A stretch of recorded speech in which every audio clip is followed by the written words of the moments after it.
So welcome to this particular video tutorial students.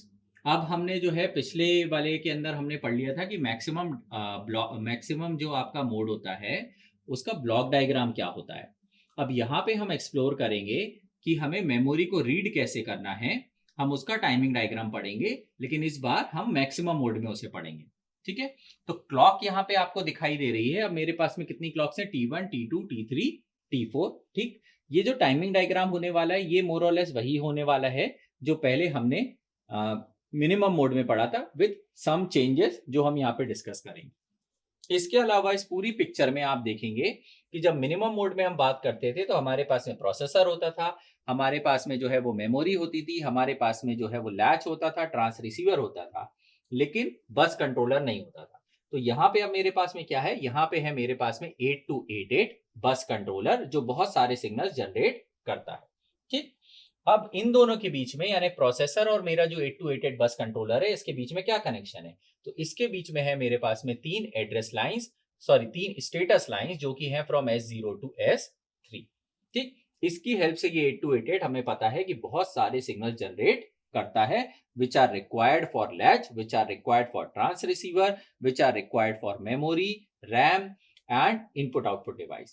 ठीक, चलिए timing diagram पर वापस आते हैं और सबसे पहला सिग्नल जो हम यहाँ पे ड्रॉ करेंगे वो है आपका ALE signal, which is address latch enable signal. अब सबसे पहले आपको क्या करना है? जब आपको मेमोरी को रीड करना है तो पहले आप क्या करेंगे? आप जाके ALE सिग्नल को कर देंगे 1। और यहाँ पे ALE सिग्नल कौन प्रोड्यूस कर रहा है? ALE सिग्नल प्रोड्यूस करेगा 8288 प्रोड्यूस करेगा। तो 8086 with the help of S0 and S3 बताएगा कि भाई मेरे को जो है वो एड्रेस जनरेट कर रहा हूं मैं। तो वो इंफॉर्मेशन इन दोनों के बीच में एक्सचेंज हो जाएगी with the help of these status line. और 8288 क्या एक सिग्नल प्रोड्यूस करेगा जिसका नाम है आपका एड्रेस लैच इनेबल, और इसकी वैल्यू कितनी कर देगा? 1 कर देगा। ठीक, उसको अपन यहां बना लेते हैं। तो जैसे ही T1 साइकिल आएगी, पहले ये 0 था और फिर क्या हो जाएगा? आपका 1 हो जाएगा और उसके बाद में वापस से 0 हो जाएगा। तो ये एग्जैक्टली वैसा ही है जैसा कि हम मिनिमम मोड में करते थे। अब इसके बाद जो अगली चीज है हमारी वो क्या है कि इस समय पर स्टेटस लाइंस की क्या वैल्यू रहेगी? तो स्टेटस लाइंस कौन सी है मेरी? S0 से S2 से लेके S0 बार तक। तो यहां पे अभी स्टेटस आपको मिलेगा। तो मैं इसको बोल सकता हूं कि स्टेटस लाइंस क्या है मेरी? यहाँ पे एक्टिव है, यानी मुझे स्टेटस फिलहाल मिल रहा है। किसको मिल रहा है ये स्टेटस? D086 प्रोड्यूस कर रहा है। कहां पहुंचा रहा है? ये 8288 में पहुंचा रहा है। इसके बाद में अगर मैं आगे चलता हूं तो ये T2 की हाफ साइकिल तक यहाँ पे कहीं मेरे को ये एक्टिव मिलता है, और फिर T3 शुरू होने के थोड़ा पहले जो है ये क्या हो जाता है? आपका इनएक्टिव हो जाता है, ये डिसेबल हो जाता है। तो मैं यहाँ पे लिख देता हूं कि ये क्या है? आपका इनएक्टिव है। कब? T3 के अंदर। और इसके बाद में जो है T4 के मिड से फॉर नेक्स्ट क्लॉक साइकिल्स ये फिर से क्या हो जाता है? ये एक्टिव हो जाता है। ठीक है, यहाँ पे फिर से ये हो जाएगा एक्टिव। और आप यहाँ पे देखेंगे कि यहाँ फिर से T1 लिखा है। तो जब मैंने यहाँ T1 बनाया था उसके पहले से एक्टिव है, तो उसके पहले से एक्टिव है, और फिर T2 तक एक्टिव है, फिर T3 और T4 में इनएक्टिव है, और फिर T4 के बीच में से ये शुरू हो जाता है फिर से एक्टिव होना। ठीक, अब इस समय पर जब ALE की वैल्यू 1 है यहाँ पे, तो क्या हमारे पास में मल्टीप्लेक्स एड्रेस और जो स्टेटस बस है उस पर हम क्या प्रोवाइड करेंगे? तो आपको पता ही है कि अगर ALE की वैल्यू 1 है तो यहाँ पे क्या होगा? यहाँ पे आपको होगा एड्रेस। ठीक है, तो यहाँ पे हम एड्रेस लिख सकते हैं और साथ में हम BHE बार सिग्नल जो है वो प्रोवाइड करेंगे। तो BHE bar along with address which is A16 to A19। ठीक, अब लैच ये कनेक्शन है कैसा? तो कनेक्शन हमें ऑलरेडी आता है, इन दोनों के बीच में कनेक्टेड है बस इस तरीके से। और यहां पर हम मान रहे हैं कि एड्रेस भी है, डेटा भी है और स्टेटस सब कुछ कनेक्टेड है। और यहाँ पे अब ये लैच क्या प्रोड्यूस करेगा? एड्रेस प्रोड्यूस करेगा। तो वो एड्रेस किस पे चले जाएगा? मेमोरी पर चले जाएगा। इसके पहले क्या था? यहाँ पे स्टेटस था। ठीक है, अब ये स्टेटस लाइन और ये वाली स्टेटस लाइन में आपको थोड़ा कंफ्यूजन हो सकता है। तो आपको ध्यान रखना है कि ये जो स्टेटस लाइन है ये मैक्सिमम मोड में ही काम में आती है, और ये स्टेटस लाइन कुछ अलग चीज बताती है। तो ये बताएगा मुझे कि मैं मेमोरी को रीड कर रहा हूं, मैं मेमोरी को राइट कर रहा हूं, IO ऑपरेशन कर रहा हूं, क्या कर रहा हूं। जबकि ये वाली जो स्टेटस लाइन है वो कोड एक्सेस कर रहे हैं या आप जो है वो डेटा सेगमेंट को एक्सेस कर रहे हैं, इस तरीके की चीजें बताती हैं। तो आपको थोड़ा सा यहाँ पे सतर्क रहना पड़ेगा कि ये दोनों स्टेटस लाइन, नाम स्टेटस लाइन ही है लेकिन काम अलग अलग है। ठीक, तो जब ALE की वैल्यू 1 है तो ये वाली स्टेटस लाइन तो एक्टिव ही है, लेकिन नीचे वाली जो स्टेटस लाइन है आपकी, वहां पर क्या मिलेगा आपको, एड्रेस मिलेगा। ठीक, अब वो एड्रेस जो है वो ALE की वैल्यू 1 आ गई फ्रॉम 8 to 88, आपको यहां से मिल गया आपका एड्रेस, वो एड्रेस आपने मेमोरी को फॉरवर्ड कर दिया।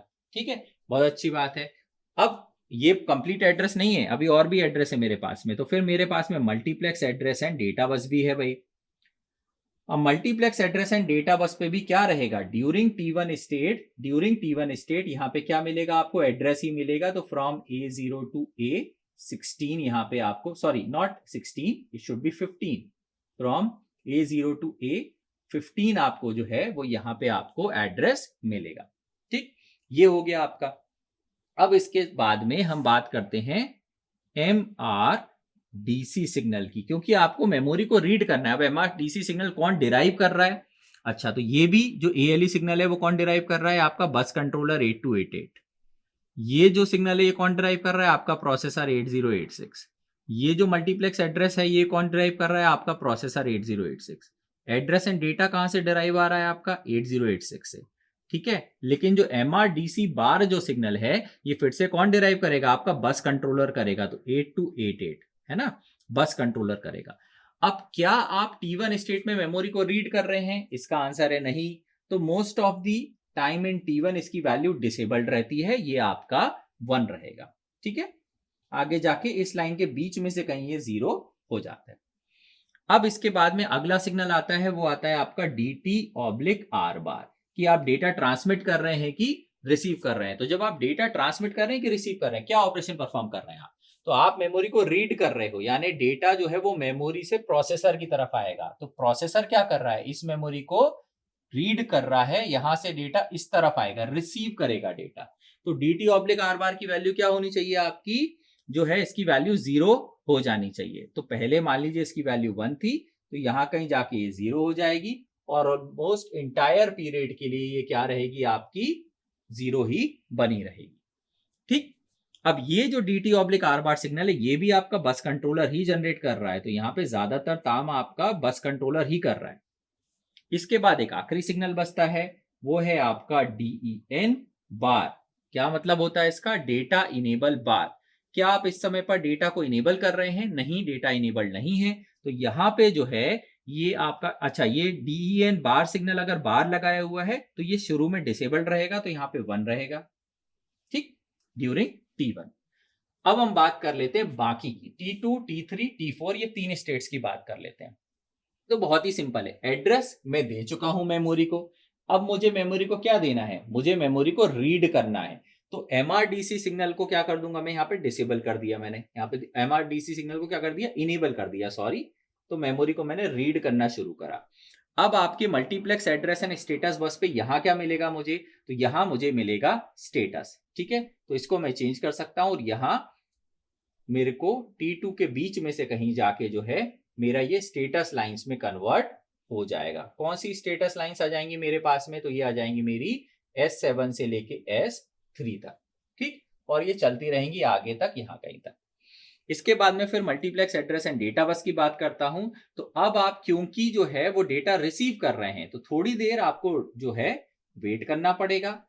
ये वही पीरियड है बस रिजर्व फॉर डेटा इन, और इसके बाद में जो है वो आपका डेटा मेमोरी प्लेस कर देगी। यहां इसको समझते हैं और क्लैरिटी आएगी कि मैंने क्या किया भाई, मैंने 8086 ने इस मेमोरी को बोल दिया कि अब आपको रीड किया जा रहा है। कैसे रीड किया जा रहा है, उसके लिए मेरे पास में क्या सिग्नल है, MRDC सिग्नल है भाई, है ना, मेमोरी रीड साइकिल सिग्नल है। जैसे ही MRDC की वैल्यू 0 ही, मेमोरी को पता चल गया कि मुझे रीड करना है, और मेमोरी को एड्रेस ऑलरेडी यहां से मिल चुका है। तो मेमोरी के पास क्या है, एड्रेस है, मेमोरी को पता है कि मुझे क्या किया जा रहा है, रीड किया जा रहा है। ये दो इंफॉर्मेशन है। अब मेमोरी अपने पूरे बड़े से ब्लॉक के अंदर ढूंढेगी कि कौन सी लोकेशन, वो यहां पर दी हुई है, लेकिन उस लोकेशन में जाने में लगेगा टाइम। क्योंकि वो टाइम लग रहा है, उस समय पर एड्रेस नहीं आएगा, तो ये सीधी वाली लाइन जो है वो आ जाएगी, क्योंकि this is the period where your bus is reserved for data. और फिर इसके बाद में जब भी whenever the memory is ready, आपको आपका डेटा मिल जाएगा। which is from D0 to D15 during the rest of the clock cycle. ठीक है, तो T4 के मिड तक कहीं तक आपको जो है ये आपको डेटा बस मिलेगी। ठीक, इस पूरे समय में जब आप बस को रेडी कर रहे हो for reading, so obviously MRDC क्या रहेगा आपका, 0 रहेगा। तो एमआरडीसी बन गया मेरा। डेटा आप जो है रिसीव कर रहे थे, पहले ही हमने 0 बना रखा है, तो यहाँ पे आपका जो डेटा है वो आपका 0 बना रहेगा और इधर कहीं जाके इसकी वैल्यू क्या हो जाएगी, 1। डेटा इनेबल, तो अब डेटा इनेबल करना है नहीं करना, करना है इनेबल, तो क्या करेंगे अपन, यहाँ कहीं जाके जब आपका एमआरडीसी सिग्नल है उसी समय पर आप इसको इनेबल कर देंगे। ठीक है, क्योंकि अब डेटा की बात हो रही है ना, तो डेटा लाइंस एक्टिव है तो डेटा इनेबल। और ये जो डेटा इनेबल सिग्नल है ये भी कौन जनरेट कर रहा है, आपका 8288 जनरेट कर रहा है। तो अगर आप इसमें देखेंगे तो प्रोसेसर का सिर्फ 2 ही काम है इसके अंदर, कि एक तो 8288 को बता देना कि मैं क्या करना चाह रहा हूं, और दूसरा जो है सही समय पर एड्रेस और डेटा लाइंस को जो है प्रोड्यूस करना, कि कब एड्रेस प्रोड्यूस करना है, कब डेटा प्रोड्यूस करना है। बाकी सारे के सारे जो कंट्रोल सिग्नल्स हैं वो कौन प्रोड्यूस करेगा, सिर्फ और सिर्फ आपका बस कंट्रोलर 8288 जो है इसको प्रोड्यूस करेगा। तो ये हो गया है आपका memory read timing diagram in maximum mode. इसको करते हैं यहाँ पे क्लोज। होपफुली आपको ये समझ में आया होगा। ठीक, thank you so much, have a great day ahead.